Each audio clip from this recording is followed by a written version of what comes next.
Milí diváci a poslucháči, vítajte pri ďalšom videopodcaste Úradu pre územné plánovanie a výstavbu Slovenskej republiky. Dnes sa budeme venovať téme štátny stavebný dohľad. Čo je to štátny stavebný dohľad a kedy sa môžete obrátiť na naše regionálne úrady? Tak o tom nám prišiel porozprávať Martin Zlocha, generálny riaditeľ sekcie štátneho stavebného dohľadu na našom úrade. Dobrý deň, prajem, pán Zlocha. Dobrý deň, prajem. Vítajte u nás v našom štúdiu. Dneska sa budeme venovať štátnemu stavebného dohľadu, v ktorom ste ako doma. Mojou prvá otázkou je, že naše regionálne úrady začali vykonávať štátny stavebný dohľad od účinnosti nového stavebného zákona, kedy vlastne sa zrušila Slovenská stavebná inšpekcia a jej kompetencie prešli na náš úrad. Čo to vlastne znamená ten štátny stavebný dohľad? Tak štátny stavebný dohľad v praxi znamená to, že naši stavební inšpektori kontrolujú dodržiavanie stavebného zákona. Znamená to aj to, že naše regionálne úrady sa stali stavebnými inšpektorátmi, prijali sme nových zamestnancov, ktorých sme vyškolili, urobili odborné skúšky a dnes navštevujú stavby po celom Slovensku a robia kontrolu ich dodržiavania stavebného zákona. Pojem štátny stavebný dohľad môže u niekoho evokovať, že teda štát dohliada na stavbu a že kontroluje všetko, čo je na tej stavbe. Čo však je v skutočnosti v našich kompetenciách? Môžeme kontrolovať aj prašnosť alebo hlučnosť? V skutočnosti stavební inšpektori kontrolujú dodržiavanie stavebného zákona, dodržiavanie predpísaného stavebného povolenia, teda stavebného zámeru a to, či sa prípadne stavba užíva podľa toho, na čo bola postavená. Tieto všetky ostatné veci, ako je prášnosť, hlučnosť a iné porušenia iných predpisov, odporúčame kontrolovať inými orgánmi, na to príslušnými.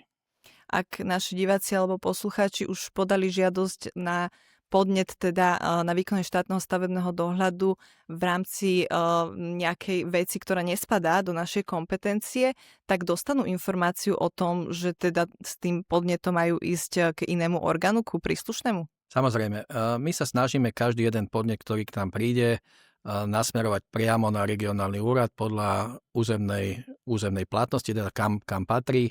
Tam ho naši pracovníci posúdia a v prípade, že nepatrí do našej kompetencie, navádzame toho podávateľa na to, kam sa má obrátiť so svojou sťažnosťou alebo so svojím podnetom. S akými čiernymi stavbami sa v praxi naše regionálne úrady stretávajú najčastejšie? Aké podnety dostávajú? Sú to skôr rodinné domy alebo nejaké menšie objekty ako altánky, garáže alebo podobne? Za ten necelý rok fungovania nového stavebného zákona sa naši inšpektori stretávajú, by som povedal, so všetkými typmi stavieb. Čiže od plota až po rodinný dom alebo bytový dom. Skutočne stretávam s tým, že tie porušenia stavebného zákona sú na takmer všetkých typoch stavieb. Poďme sa teraz pozrieť na zo pár čísel. Štátny stavebný dohľad, ako ste spomínali, je necelý rok pod našimi regionálnymi úradmi. Koľko podnetov ste za toto obdobie obdržali a koľko a vy ako sekcia a koľko sa nám podarilo už vybaviť? Tak to ja by som len teda upresnil, že podnety riešia priamo naše regionálne úrady, teda na jednotlivých 8 krajov. Za tých necelý rok, za 9 mesiacov prišlo takmer 5000 podnetov. Z tohto množstva sa nám podarilo vybaviť 2200 podnetov. Možno sa vám zdá, že to viem presne z hlavy. Je to preto, že my od začiatku si vedieme podrobné štatistiky prišlých podnetov, vybavených podnetov, typov stavieb, čoho sa týkajú a podobne, aby sme vedeli lepšie plánovať do budúcnosti štátne stavebné dohľady. Za to obdobie od účinnosti nového stavebného zákona, ako naše regionálne úrady vykonávajú štátny stavebný dohľad, sa vám podarilo vybaviť viac ako 2000 podnetov, čo je naozaj veľa. Ako hodnotíte prechod na tieto nové pravidlá a čo vám nám ukázala aplikačná prax? Tak to v prvom rade musím povedať, že je priam neskutočné, že čo sa nám podarilo za pomerne krátke obdobie.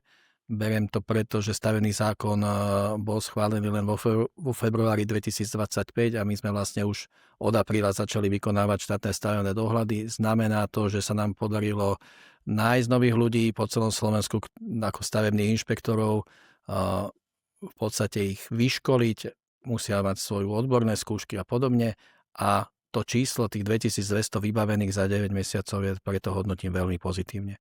Tá aplikačná prax ukázala, že tie dohľady sú nevyhnutné na rôznych typoch stavieb a v prvom rade nám ide o to zabezpečiť, aby tie stavy boli bezpečné, aby sa stavalo podľa zákona.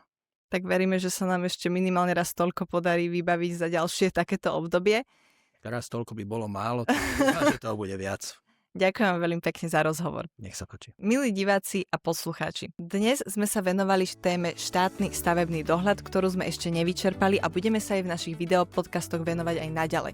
Okrem toho si však rozoberieme aj ďalšie témy spojené s Úradom pre územné plánovanie a výstavbu Slovenskej republiky.